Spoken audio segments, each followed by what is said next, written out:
좌회전하세요. 전방에 연속으로 과속 방지턱이 있습니다.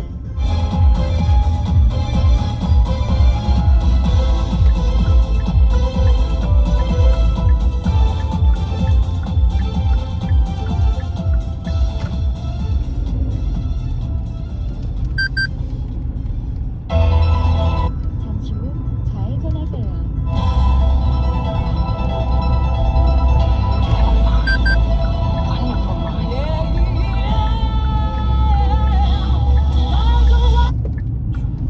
실제로 뭐 법비뿐만 아니라 많은 그 경제학자들이 문헌 조사를 해보면 결국은 채권이라고 하는 거는 장기적으로 보면 물가 상승, 약 600m 앞 시속 80km 단속 구간입니다.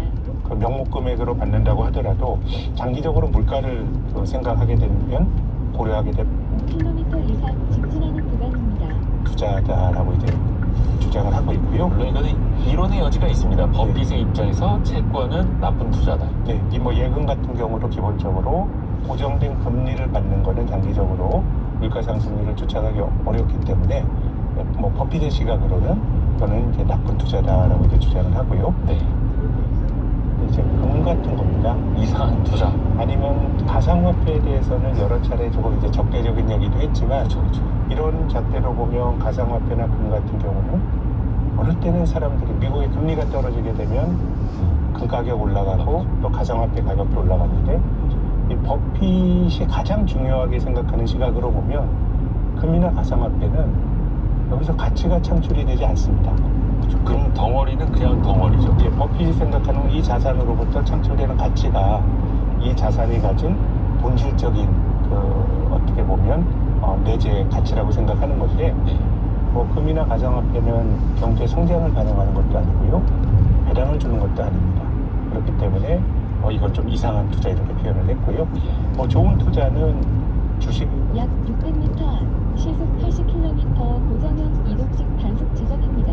그런 자산 뭐 이런 것이 좋은 투자라고 이제 이 책에서는 설명을 하고 있습니다.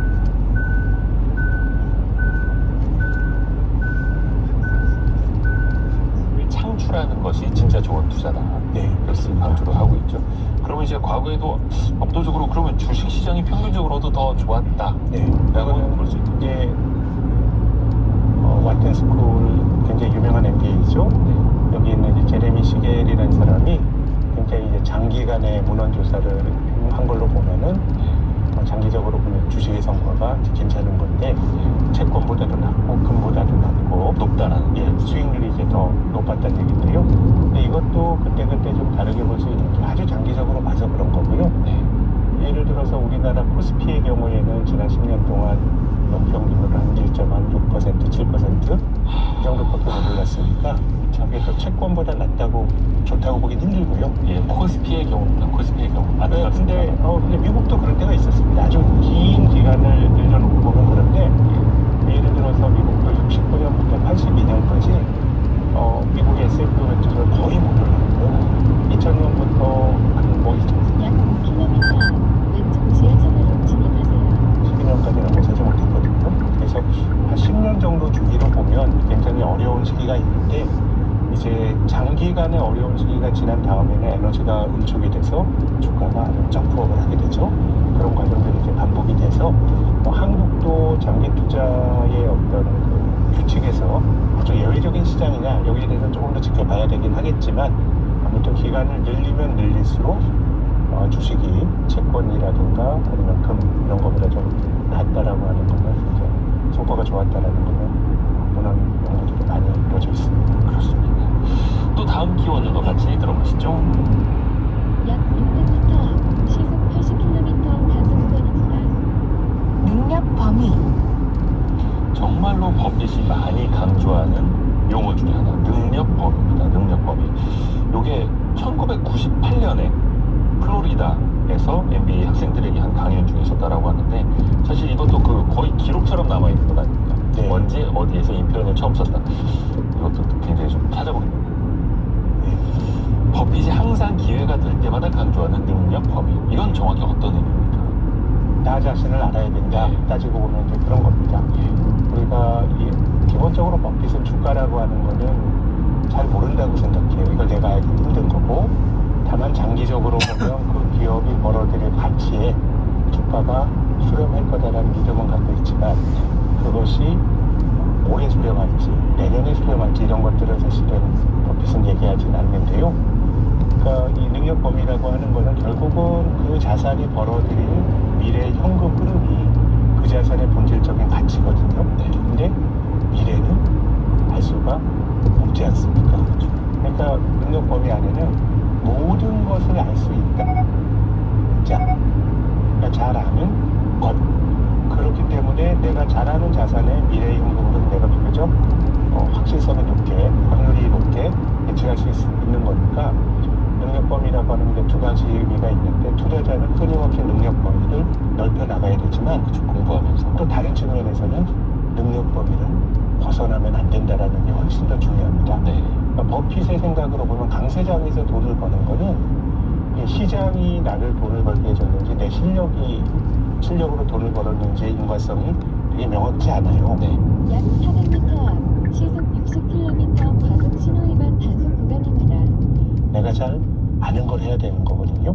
그러니까 내가 내 능력 범위에 들어가 있다고 생각하면 주가가 떨어질 수도 있습니다. 워렌 버핏이 이제 투자하면서 주가가 반토막이 소위 50% 정도 밀렸던 게 몇 차례 있거든요. 근데 내가 이 현금 흐름을 잘 알고 있다고 생각하면 떨어지더라도 내가 버틸 수가 있는 거거든요. 그렇죠. 그렇기 때문에 능력 범위라고 하는 거는 내가 잘 아는 것들을 만들어야 되는 건데, 버핏을 보고 작년에 이제 돌아가신 찰리 먼거라는 사람이 학습 기계라는 얘기를 많이 했거든요. 굉장히 뭐 하루에도 약 400m 앞 시속 60km 과속 신호위반 단속 구간입니다. 그걸 피려고 많이 받아들입니다. 근데 그렇게 많이 공부하는 사람도 결국은 능력 범위를 벗어나지 않아요. 자기가 아주 엄격한 기준으로 잘 아는 것만 투자한다라고 할 때는 능력 범위 핵심이고요. 또 얻을 수 있는 교훈은 뭐냐면, 투자는 확률도 중요하지만 지하철로 진입하세요. 중요하고요. 네. 그래서 이제 워렌 버핏을 굉장히 이제 추앙을 했고, 그래서 본인도 자산운용사를 만들어서 돈을 꽤 벌었던 모니시 약 400m 앞 시속 60km 과속 신호위반 단속 구간입니다. 이어서 왼쪽 지하차도로 진입하세요. 따분한 업종만 투자합니다. 뭐 유통이라든가 아니면 뭐 의류라든가, 이거는 그 기업의 현금 흐름을 내가 계산할 수 있는. 잘 알 수 있는, 예. 비교적 확실성 높게 예측할 수 있는. 그럼 이렇게 따분한 기업에 투자해서 어떻게 돈을 벌 수 있느냐? 우리가 투자하는 건 대부분 아주 성장하는 첨단 산업이나 이런 건데, 뭐 그런 투자가 잘못됐다는 건 아닙니다. 네. 뭐 그런 거 할 수도 있고요. 이제 파브라이 같은 사람이 본인이 말하기에 따분한 업종에 투자했다라고 하는 것도, 결국 시장이라고 하는 거는 늘 조증과 울증을 왔다 갔다 하니까 능력 범위에서 내가 이 기업이 가진 적정 가치에 대한 나의 어떤 개념이 서 있으면 시장이 울증에 빠졌을 때 투자할 기회가 생기는 거거든요. 그렇기 때문에 이제 능력 범위 안에는 많은 것을 배워서 능력 범위를 넓혀야 된다라는 뜻도 있고, 그리고 내가 가지고 있는 능력 범위 밖으로 나가지 않아야 된다라는 의미도 있고, 네. 또 세 번째는 기다림의 철학도 들어가 있다고 봐요. 모든 걸 할 수는 없고, 늘 주식시장을 보면 아무리 어려운 장에도 2배 나고 3배 나는 종목은 있거든요. 네. 근데 이런 것들을 내가 쫓아가가지고 돈을 벌 확률은 별로 많지 않기 때문에 결국 능력 범위 안에는 내가 아는 속에서 내가 유리한 게임을 할 수 있도록 좀 기다리는 어떤 그런 철학도 내재되어 있다고 생각합니다. 능력 범위를 넓히되 그 범위 안에서 투자한다. 능력 범위 안에서 투자하되 능력 범위를 계속해서 넓혀나갑니다. 같은 말입니다. 이게 참 배워야 할 지점입니다. 그리고 또 그런 이야기도 책에 나옵니다. 미국에서 증시에 상장된 기업이 막 6천여 개 이렇게 되는데, 그 중에서 한 30개만 제대로 알아도 된다라는 이야기를 하거든요. 물론 되게 좁아 보이고 작아 보일 수도 있는데, 어떤 분들한테는 30개나 어떻게 그렇게 디테일하게 알 수 있지? 또 어려워 보일 수도 있거든요. 근데 아마 주식 투자하시는 분들의 다 그런 건 아니겠지만, 주식의 회전율로 보면 잠시 후 왼쪽 지하차도로 진입하세요. 워렌 버핏이 이제 했는데요. 네. 82년 투자했네요. 올해까지. 워렌 버핏을 부자로 만들었 약 2km 앞 좌회전하세요. 또 코카콜라, 네. 아메리칸 익스프레스, 네. 또 비상장 회사인 바이코라든가 시즈캔디라든가 네. 한 10개 정도 회사가 버핏을 부자로 만들어줬거든요. 아, 그래서 이 30개를 내가 지금 이거 30개를 알아야 된다라고 생각하면은 너무도 큰 도전일 수 있겠지만 네. 내가 투자는 평생 하는 거고 결국은 나쁜 거 안 하고 내가 잘하는 거, 내가 잘한다고 하는 거는 결국 주가를 잘하는 게 아니고요. 주가는 내가 알 수 없는 영역이지만 기업의 본질적인 그 가치에 대해서 잘 아는 종목을 투자한다 그러면 내가 유리한 게임을 할 수 있는 거거든요. 그렇게 한다 그러면 평생을 투자하면서 나의 능력 범위를 한 20, 30개 늘린다 그러면 버핏이 80년 투자했거든요. 우리 버핏과 같이 할 수 없어요. 저는 없다고 생각합니다. 굉장히 뛰어난 사람인데 그러면 이 80년 동안 30개를 한다 그러면은 이거는 2년 반에 하나 정도만 사실 알아도 되는 건데요. 그러니까 어떻게 보면 투자는 긴 게임이고 뭔가 빨리 뭐를 얻으려고 하는 조급함으로 본다 그러면 저는 버핏의 투자나 가치 투자가 안 맞는 건데요. 그래서 이제 비슷한 예로 이게 또 굳이 아주 많이 싼 주식, 모니시 파브라이처럼 네. 아주 따분한 업종만 투자하는 게 꼭 능력 범위는 아니고요. 예. 이 워렌 버핏의 스승인 벤자민 그레이엄과 동시대를 살았던 그 필립 피셔라고 하는 사람은 네.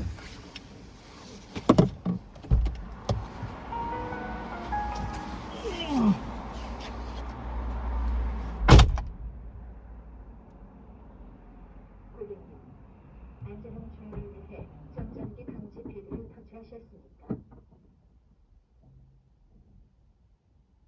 포인트 카드를 읽혀주세요. 카드가 없으시면 넋은 단추를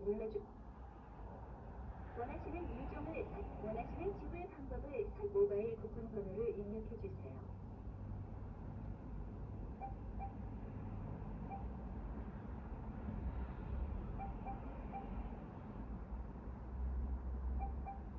조회 중입니다. 모바일 쿠폰 정보를 소비자로 발급받으시려면 소비자 현금용 쿠폰카드를 읽혀주세요.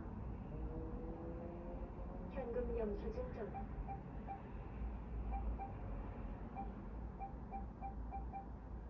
원하시는 지불 방법을 원하시는 주요 금액이나 신용카드를 선택하셨습니다.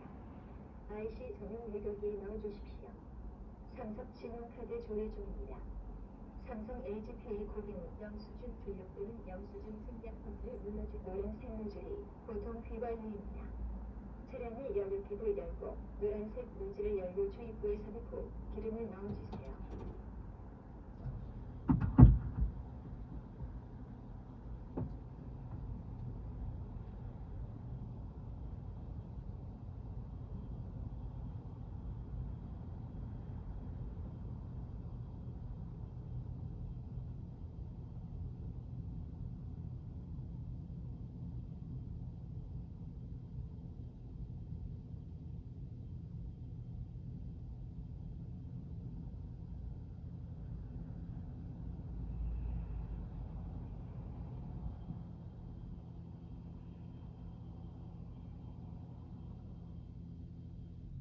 주유가 완료되었습니다.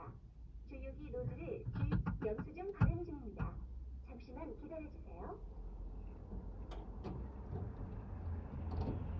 영수증을 확인하시고 카드 삽입 고객님은 투입한 신용카드를 뽑아주시고 잊지 마시고 고객님의 신용카드를 내주세요. 잊지 마시고 고객님의 신용카드를 내주세요. 이용해주셔서 감사합니다. 안녕히 가십시오.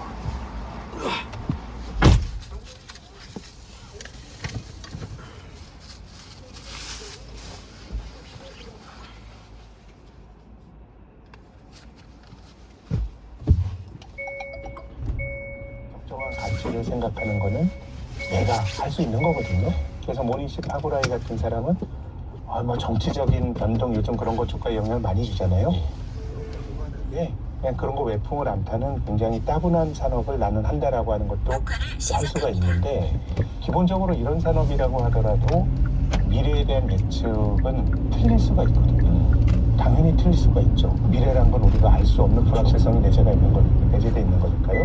그래서 안전마진은 뭐냐면 능력 범위란 건 내가 진짜 잘하는 걸 해야 된다는 거거든요. 잘하는 걸 하더라도 나 역시도 틀릴 수가 있다. 약 400m 앞 시속 60km 단속 구간입니다. 나의 능력 범위를 발휘를 해서 최선을 다해서 추정한 어떤 기업의 적정 가치가 10,000원이라고 추정을 할 수 있지만 이 10,000원이라고 하는 거는 확정된 값이 아니고 실은 9,000원일 수도 있어요. 적정 가치가 내가 어떤 가정을 잘못해서 할 수도 있고 또 한 가지 또 말씀을 드리면 기업이 창출해낸 현금 흐름을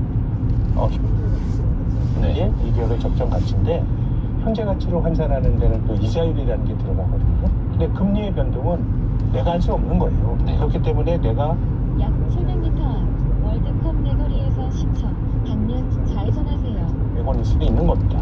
그래서 이 어떻게 보면 가치 투자자들은 능력 범위 내에서 판단하더라도 내가 틀릴 수가 있기 때문에 안전마진이라고 하는 개념은 내가 10,000원이 적정 가치라고 판단한 기업을 8,000원의 주가에 사게 되면 이건 매력이 없을 수도 있어요.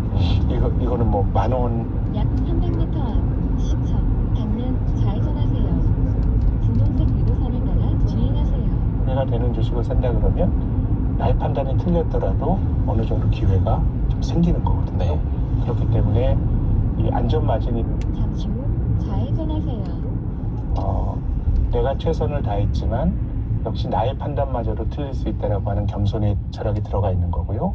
또 두 번째는 시장이 가진 약간의 비합리성, 늘 적정 가치보다 많이 올라가거나 많이 떨어지거나 이런 시장이 가진 때때로 시장이 보이는 이런 비합리성은 워렌 버핏의 스승인 벤자민 그레이엄이 현명한 투자자의 그래서 그런 두 가지. 약 700m 앞 유선 IC 삼거리에서 선회전 내거리 유선 방면 좌회전하세요. 그래서 지금 시장의 판단이 틀린 그 상태 그때 매수하는 것일 수도 있겠네요. 그럴 수도 있죠. 이게 가치 투자자는 어떻게 보면 네. 시장의 실수에 편승해서 돈을 버는 투자자라고 말할 수가 있겠습니다. 근데 앞에서 그 능력 범위 잠깐 이야기를 해주시. 약 300m 앞 선회전 내거리 유선 방면 좌회전하세요. 비중을 차지하는 게 애플입니다. 네. 애플은 성장주라고 볼 수도 있겠고 가치주라고 볼 수도 있겠습니다만 이거는 우리가 어떻게 따져봐야 될까요? 근데 잠시 후 좌회전하세요. 뭐라 그럴까요? 아주 가늠하기 힘든 그런 어떤 성장주는 아닌 것 같아요. 왜냐하면 예전처럼 스마트폰이 처음 들어와가지고 막 성장률이 뜀박질하는 시기 이제 지나갔고 네. 거의 새로운 스마트폰이 나오게 되면 적절한 교체 수요 같은 것이 좀 있는 것 같고요. 네. 그리고 또 워렌 버핏이 애플의 CEO인 팀 쿡에 대해서 이 애플의 아이폰이란 걸 사실상 만들었던 스티브 잡스보다 더 위대하다라는 얘기를 많이 하는데요. 굉장히 그 CEO스러의 어떤 관리 역량 네. 칭찬을 많이 하죠. 그 버핏은 결국 그 기업의 가치는 예. 그 기업이 돈을 잘 버는 거 일단 첫 번째고요. 돈을 못 버는 주식은 버핏에게 좋은 자산이 아닙니다. 의미 일차적인 없죠. 투자 자산은 아니고요. 네. 그것이 아무리 싸더라도 먼 미래의 그 현금 흐름을 창출하지 못하는 기업은 좋은 투자의 대상이 아니고 또 두 번째는 그 번 돈을 얼마나 잘 주주 친화적으로 활용하느냐가 중요한데요. 이 애플의 경우는 주주 환원을 엄청나게 많이 합니다. 예, 애플은 최근 몇 년 동안 벌어들인 당기 순이익보다 주주들에게 배당과 자사주 매입으로 더 많이 돌려줬거든요. 그렇기 때문에 이건 비교적 예측 가능하고 또 스마트폰 사업의 아이폰의 판매도 이제는 예전처럼 20-30% 우리 성장을 기대했다가 성장률이 10%로 나와서 쇼크를 받고 이런 거라기보다는 굉장히 성장이 좀 정체된 이런 쪽으로 이제 가고 있는 거기 때문에 어느 정도는 저는 버핏의 입장에서는 본인의 능력 범위 안에 들어간다고 생각했을 수도 있고요. 그리고 이 애플은 주주 환원이라고 하는 굉장히 중요한 그런 포인트가 버핏에게 저는 어필을 했을 거라고 생각합니다. 그렇죠. 그래서 버핏도 늘상 약 700m 앞 우회전하세요. 주마 성장주라기보다는 정말 가장 튼튼한 소비재라고 표현을 합니다. IP 주식이라기보단 소비재에 가깝다. 예, 이런 표현을 거의 필수재가 됐다는 거죠. 네. 미국 사람들에게는. 또 하나가 분산 투자와 집중 투자에 대해서도 네. 많은 분들이 이제 오해하실 수가 있는데 네. 버핏이 이야기하는 분산 투자와 집중 투자의 개념 이것도 흔히들 알고 있는 것과 좀 다르죠. 네, 기본적으로 이 분산 투자라고 하는 거는 뭐 일반적으로 그것이 어떤 식으로 표현이 되든지 간에 내가 이거 그 투자해서 실패할지 모르니까 다른 거 사자라고 하는 게 분산 투자는 아니고요. 네. 분산 투자는 자산관의 상관성이 낮아야 됩니다. 자산관의 상관성이 낮은 종목들을 묶어놓게 되면 동일한 기대 수익률 하에서도 위험을 줄일 수가 있기 때문에 자산에 대한 깊이 있는 이해가 필요할 수 있고 또 두 번째는 시장의 합리성에 대한 판단도 좀 어느 정도 들어가는데요. 네. 전방에 연속으로 과속 방지턱이 있습니다. 약 300m 앞 우회전하세요. 다른 도로로 진입하지 않도록 주의하세요. 또 시장에서 초과 수익을 얻기는 힘들고 시장 수익률 정도가 네가 그 더 큰 위험을 부담하지 않으면 이것이 굉장히 좀 합리적인 기대 수익률이다라고 하는 게 주류 투자론에서 이야기를 하는 거거든요. 네. 그렇게 보면 완전히 분산 투자된 시장은 지수 자체에 투자하는 게 될 수도 있는 거죠. 과속 방지턱이 있습니다. 시장의 효율성이 화신인 시장 자체를 복제하는 것도 어떻게 보면 나쁘지 않은 선택이다라고 볼 수 있는 건데 네. 워렌 버핏과 같은 가치 투자자는 전혀 잠시 후 우회전하세요. 이어서 좌회전하세요. 전체적으로 합리적이지만 늘 합리적이지는 않다는 생각을 갖고 있는 것이고 그런 점에서 보면 코스피의 주가 지수에 그걸 비슷하게 맞추려고 분산하는 거는 의미가 없다고 생각을 하는 거고요. 그리고 또 한 가지는 이 가치 투자자는 결국은 많은 걸 알 수 없다고 생각하거든요. 나의 능력 범위 내에서 투자하는 거니까 기본적으로 투자의 대상이 많을 수가 없어요. 그렇기 때문에 가치 투자자가 많은 것을 모든 것을 다 알 수 있다라고 생각하면은 제 생각에는 그 아이디어가 구현이 되는 상황 속에서 자연스럽게 분산 투자가 나올 수도 있겠지만 가치 투자의 철학 자체가 잘 아는 종목에 대한 집중 투자 이런 개념들이 들어가 있는 것 같고요. 그래서 투자자 입장에서도 또 저도 드리고 싶은 말씀은 잘 모르는 종목을 늘어났다 그래서 이거 분산이 되는 건 아니고요. 네. 결국은 아는 종목 내에서 투자를 해야 그것이 가격의 어떤 상관성 과속 방지턱 된 약 300m 앞 우회전하세요. 과속 방지턱이 있습니다. 본인이 잘 안다면 집중 투자를 해야 되고 본인이 잘 모른다면 분산 투자를 하는 게 맞다 뭐 이런 말도 근데 하고. 이제 실은 분산 투자도 그 자산들에서 내가 잘 알아야 되니까 분산 투자라는 개념보다 본인이 잘 모르면 잠시 후 우회전하세요. 이어서 좌회전하세요. 과속 방지턱이 있습니다. 대제 파트너스라고 하는 이런 그 헤지 펀드 운용하는 펀드 오브 펀드가 2007년부터 한 10년 정도 이제 내기를 한 거 아닙니까? 근데 헤지 펀드는 수수료도 너무 많고 하다 보니까 잠시 후 좌회전하세요. 다른 도로로 진입하지 않도록 주의하세요. 이어서 목적지 주변입니다. 그러면은 그리고 말씀하신 인덱스 잠시 후 목적지 주변입니다. 원래 결혼한 그 첫 번째 부인은 이제 2000년대 초에 이제 죽었고요. 결별도 했었고. 예, 떨어져서 살다가 목적지 도착하였습니다. 경로 안내를 종료합니다.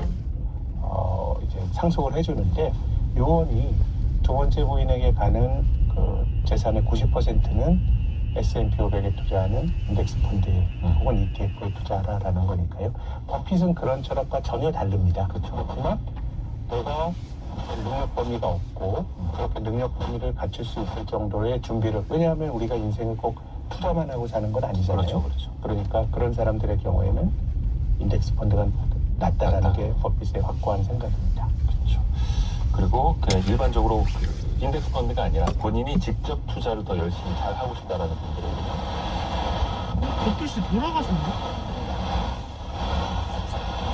선정하는 문제를 생각해봐라. 모든 것을 할 수 없기 때문에 그렇기 때문에 결국 버핏 내가 잘하는 걸 하더라도 실수가 나올 수 있습니다. 근데